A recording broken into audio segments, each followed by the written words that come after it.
আজকে দিনটা ভারতবর্ষের কাছে অত্যন্ত গুরুত্বপূর্ণ।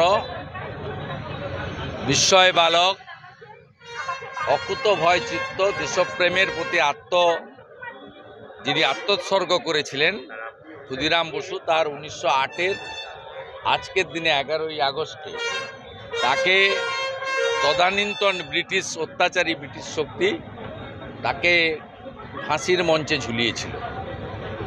তাই ভারতবাসী হিসেবে আজকের দিনে তাকে স্মরণ করা, শ্রদ্ধা জ্ঞাপন করা আমাদের প্রত্যেকের কর্তব্য।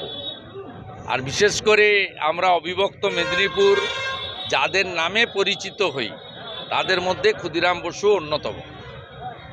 আমরা যখন দিল্লিতে যাই, কেউ জিজ্ঞেস করে যে আপনার বাড়ি কোথায়, আমরা বলি আমরা ক্ষুদিরামের দেশের লোক, আমরা বিদ্যাসাগরের দেশের লোক, মাতঙ্গিনী হাজরার দেশের লোক। আমরা তাম্রলিপ্ত তৈরি করে ব্রিটিশকে আগেই তাড়িয়েছি 42-এ। তাই আমরা আজকে শ্রদ্ধা জ্ঞাপন করলাম মেছেদাতে।